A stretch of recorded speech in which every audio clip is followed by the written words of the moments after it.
No तो सबसे जितने भी सरपंच बनाए सब तो गया, किसी ने भी इसका यह गली नहीं पास करी, किसी ने भी नहीं बनाई। यहाँ यह गली गांव में जाती है, पूरी उम्मीद हमारी, हम काम कराएंगे, अरे काम कराओगा हमारे, हाँ इसलिए हमने खड़ा किया है। चिडाना गांव में समस्याओं की भरमार, क्या संदीप करेगा बेड़ा पार?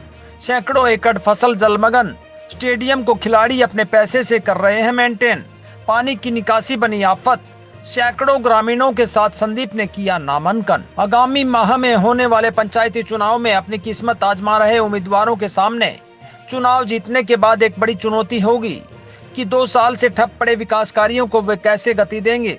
नेशनल हाईवे पर स्थित गांव चिडाना में जगत महान न्यूज पहुंचा तो समस्याओं का अंबार नजर आया, जिसमें खेतों में आज तक खड़े पानी की समस्या से जूझ रहे किसान अपनी अगली फसल की बिजाई भी नहीं कर पाएंगे।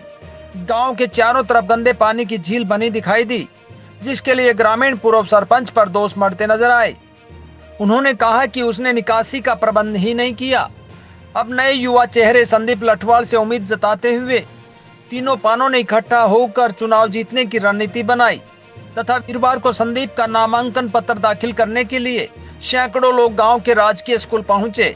इस दौरान उम्मीदवार के घर पर बैठक में जगत महान न्यूज से बात करते हुए उन्होंने अपनी तकलीफें साझा की। बहुत पुरानी परंपरा है पंचायतों की, कोई भी घटना हो जाती है तो पंचायती तौर पे उसको सुलझा दिया जाता है, और अब नई पंचायत बनने की प्रक्रिया शुरू हो गई। इस प्रक्रिया में लगातार जगत महान की टीम अपने गांव में जाके पंचायत क्या करेगी, किस तरह का सरपंच हो, इस बारे में हम जानने की कोशिश कर रहे हैं। इस वक्त हम चिडाना में हैं और चिडाना में संदीप जी ने अभी नामांकन पत्र दाखिल किया है। उसके बाद सब लोग बैठे हैं, इनसे भी थोड़ा पूछ लेते हैं कि इनका सरपंच कैसा हो। अब की बार जो हमारे बड़े बुजुर्गों ने संदीप जी का नाम लिया है, वो एक ईमानदार, शिक्षित, पढ़ा लिखा और जिसके अंदर कोई भी ऐब नहीं है, किसी भी चीज़ का, शराब का, नशे का या और कोई भी चीज़ का किसी का नहीं। अब की बार बहुत बढ़िया सरपंच का नाम चुना है और हम ये उम्मीद करते हैं कि जो हमारे गांव के काम हैं जितने भी है उसमें एक तो हमारी गलियाँ हैं, मेन चीज़ गलियाँ हैं। दूसरे नंबर पर क्या है कि हमारा जो उप स्वास्थ्य केंद्र है, उप स्वास्थ्य केंद्र है वो 6-7 साल से जर्जर हुआ पड़ा है। जो हमारा स्टाफ है गांव में, जो डॉक्टर आते हैं बाहर से, वो एक प्रेस के अंदर बैठते हैं। उनके लिए ये हॉस्पिटल बनना चाहिए, ये हमारी उम्मीद है। मतलब स्वास्थ्य सेवाएं ज़्यादा अच्छी नहीं है। मास्टर जी बैठे हैं, बड़े पुराने परिचित भी हैं और बड़े सामाजिक व्यक्ति हैं, और गांव को जोड़ने के लिए इन्होंने एक बार नई शुरुआत करी है कि 3 पाने इकट्ठे होके अपना सरपंच बनाए, भाईचारा दोबारा से कायम हो। इसके लिए आपने क्या पहल की जो गाँव पूरा इकट्ठा हो गया आपके साथ? भाइयों का सहयोग मिला है जी मेरे को। हम 30 साल से आपस की फूट लंका टूट वो कहानी हो रही थी। हमारा परिवार आधा गाँव हमारा बहुत ही बढ़िया है, बिल्कुल शांति प्रिय परिवार हमारे सारे इस आधे गाँव के अंदर। पर वो कुछ बेकावे मान के हमारा पाठ्यम थी। मन ने यह कोशिश करी मेरा पुराना आधा काम जो कर बूढ़े बसा के जब बूढ़े एक लाइन पर रखे थे तो मेरा यूँ है फर्ज बना बुढ़ापा मेरे में भी आ लिया। माँ गई थी सो होया तो होया, आगे इन भाइयों ने इकट्ठे कर दूँ जिस टाइम को सब बना बढ़िया सरपंच खड़ा कर सकें। और सरपंच के बारे में बोलूँगा, युवा दे गांव में जब भी कोई सरपंच बनाया है तो सोच समझ के सरपंच बना, कोई ऐसा सरपंच नहीं बनाया है अगुआ की जगह गंदे काम मल जाए या शराब मल जाए या कोई गलत काम करे, ऐसा सरपंच कोई नहीं बनाया हमने आज तक। यो जो छाटे यो भी हमने सोच कर छाटे है। हमारे गाँव की ये इच्छा थी कि भाई एक बढ़िया, ईमानदार, साफ सफाई वाला और पढ़ा लिखा सरपंच चुना जाए, और इसके लिए हमने शुरुआत करी थी अपने पाने से, वेद पाने से। हमारे पूरे पाने को उठा करा भाई सब परिवारों में मिलकर, फिर बोले भाई दूसरे दोनों पानों को बातचीत करेंगे। उन्होंने हमारा सहयोग दिया और तीनों पाने एक भाई के समान आज इस इलेक्शन को लड़ रहे हैं। और इसमें 36 बिरादरी के जितने भी भाई हैं सब पूरे तन मन धन से संदीप के साथ हैं, और ये हमारे गांव का सौभाग्य होगा अगर हमारा संदीप कामयाब होता है तो। जगत महान न्यूज ने इस दौरान गांव की मूलभूत सुविधाओं का जायजा भी लिया। गांव में खेल स्टेडियम की हालत यह है कि स्टेडियम में ट्रैक नहीं और उसमें बरसात का पानी खड़ा है तथा गेट पर दरवाजे की बजाय छड़े लगे दिखे। कच्ची गलियों के ऐसे हालात दिखे कि गाड़ी तो दूर, आदमी पैदल भी नहीं निकल सकता। ऐसे में सरकार के उन दावों पर भी सवाल बनता है कि जो सरकार विकास के दावों सहित अपने खेल नीति की तारीफ करते नहीं थकती। पीने का पानी नहीं, गांव में स्वास्थ्य सेवाएं बेहतर नहीं, तो ऐसे में कैसे स्वच्छ भारत बने? यह यक्स पर्सन सबके सामने खड़े हैं।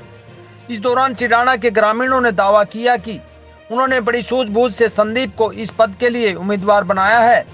वहीं संदीप लठवाल ने जगत महान न्यूज से बात करते हुए विकास को तरसते गांव को मूलभूत सुविधाओं से युक्त बनाने का दावा किया। महान न्यूज और मैं हूं आपके साथ तेजवीर सिंह। जगत महान न्यूज की टीम लगातार आपको गांव की ज़मीनी हकीकत से रूबरू करवा रही है। गांव में आजकल चुनाव को लेकर चर्चाएं गर्म हैं और लगातार हमारी टीम जो है चौपाल से और दूसरी बैठकों से आपको वहां की चर्चाएं भी दिखाती आई है। आज हमारी टीम पहुंची है गाँव चिडाना में, जो कि काफ़ी मजाकिया गाँव कहा जाता है। आज हम इस गाँव में पहुँचे हैं। इतिहास भी इस गाँव का काफ़ी पुराना है, लेकिन यहाँ पर आजकल जिस प्रकार से पंचायत चुनाव का दौर चल रहा है, तो हमारी टीम यहाँ पर पहुंची है गांव में और यहां हमारे साथ मौजूद हैं संदीप लठवाल जी, जो कि पंचायत में सरपंच पद के दावेदार हैं। हम इनसे जानते हैं कि अब तक क्या करते रहे हैं और आगे क्या करना चाहेंगे। संदीप जी, आप अब तक क्या करते रहे हैं इस गांव के लिए जो लोग आपको वोट दें? पहले तो जी मैं खेलों से संबंधित था। मेरे सभी जो साथी थे खेलों से ही रिलेटेड हैं और मैंने खेलों के लिए काफ़ी योगदान दिया है। बच्चे हैं, आप इनसे पूछ सकते हैं, और आगे भी खेलों को बढ़ावा देंगे। गांव की तरक्की के लिए काम करेंगे मिलजुल कर पूरे समाज के साथ में। गांव में स्टेडियम है, उसकी चार दीवारी जो है वो भी जर्जर हुई पड़ी है, और भी बहुत सारे काम हैं उसमें जो होने हैं। ट्रैक है, कमज़ोर हो गया है, भरत करवाना है, उसका मिट्टी डलवानी है। और गांव की जो गलियां हैं हमारी वो बिल्कुल कच्ची पड़ी हैं। जैसे कि कई जगह पर तो ऐसा माहौल है जैसे आदिवासियों के इलाके में होता है, और तो उनको हम पक्का करवाएंगे।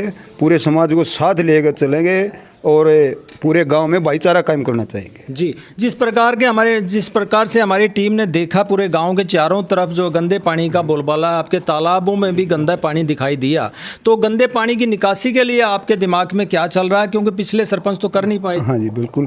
एक तो ये चाहते हैं हम कि चारों तरफ जो है हमारा ये एरिया पूरा पानी से लबालब भरा हुआ है। एक नाला बनवाएंगे, 5 से 6 फुट चौड़ा होगा वो।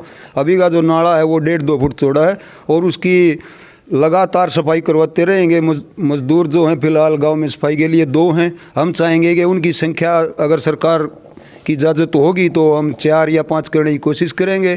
गांव में चारों तरफ सफाई करवाना चाहेंगे, और जो ये पानी है इसकी निकासी ड्रेनेज सिस्टम के द्वारा करना चाहेंगे। जी, अगर हम बात करें बुजुर्गों की, तो आजकल बुजुर्गों की कई बार पेंशन कट जाती है। पिछले दिनों एक बारात भी निकालनी पड़ी बुजुर्ग को, तब उसकी पेंशन बनी थी।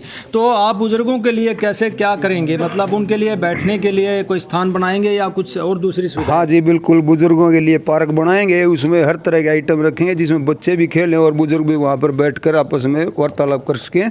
और चौपालों की अच्छी से व्यवस्था करेंगे, सफाई वगैरह की। वहाँ चौपालों में भी आदमी बैठते हैं, और पूरे समाज में जो भी मतलब कमियां हैं उनको पूरी करने की कोशिश करेंगे। जी, अब की बार भी लोगों को हम देख रहे हैं कि चुनाव के दौरान नशे को मतलब शराब बांटने का दौर चल रहा है, जिससे कि चुनाव के बाद मुझे लगता है कि कम से कम 10% तो आदी हो ही जाएंगे। तो आप लोग हमारे सामने क्या वादा करते हैं कि अब की बार के चुनाव में शराब नहीं बांटेंगे? ऐसा है जी, शराब एक बुराई है, सामाजिक बुराई है। मैं खुद इसको टच नहीं करता, और अपने सभी साथियों से अपील करता हूं कि वो भी इससे दूर रहें। और हर इलेक्शन में, चाहे वो पंचायत का है या एमएलए का है, एमपी का है, उस हर इलेक्शन में कम से कम 100-150 नए बच्चे जो है इसके अंदर शामिल होते हैं जी, नशे के अंदर। वो कल क्या करेंगे? आज तो मान ले हम हैं, कैंडिडेट हैं, उनको आज पिला देंगे, लेकिन कल उनके पास पैसे नहीं होंगे तो वो घर से चोरी करेंगे, खेतों से चोरी, किसी का पंखा उठाएंगे, किसी की मोटर खोलेंगे। महिलाओं को आत्मनिर्भर बनाने के लिए वैसे तो हमारे कई कारखाने भी हैं, और हम भी कोशिश करेंगे कि भाई सरकार से जो ज़्यादा से ज़्यादा मदद मिल सकती है, और महिलाओं के लिए हम जो भी कार्य कर सकते हैं उसके लिए हम तत्पर रहेंगे। जी, अगर हम बात करें तो देश के स्वतंत्रता सेनानी या महान हस्तियों के कई गांवों में हमने देखा है कि गलियों के नामकरण भी जो है महान हस्तियों के नाम पे किया गया है। तो आप कुछ इन युवाओं को प्रेरित करने के लिए कुछ ऐसा कदम उठाने की सोचते हैं? बिल्कुल जी, सफाई तो हमारा प्रथम लक्ष्य है। गाँव में सफाई तो सबसे पहले होगी। हाँ जी जी, क्या अपील करना चाहेंगे हमारे चैनल के माध्यम से? हम आपके चैनल के माध्यम से अपील करना चाहते हैं कि भाई गांव के विकास के लिए ज़्यादा से ज़्यादा मेरे को सपोर्ट करें, और मेरा जो निशान आएगा उस पर वोट करें। जी, तो दोस्तों ये थे संदीप लठाड़ जो कह रहे हैं कि मैं नशे को गांव में घुसने नहीं दूंगा या नशे से दूर लेके जाऊंगा युवाओं को, और दूसरे विकास कार्य करने की बात भी ये कर रहे हैं, सफाई की बात कर रहे हैं और गंदे पानी की निकासी की बात कर रहे हैं। देखते हैं आने वाले चुनाव में अगर इनको जीत मिलती है तो ये अपने वादों पर कितना खरा उतरते हैं। जगत महान न्यूज़ के लिए चिडाना गाँव से सारिका नरवाल के साथ तेजवीर सिंह, नमस्कार।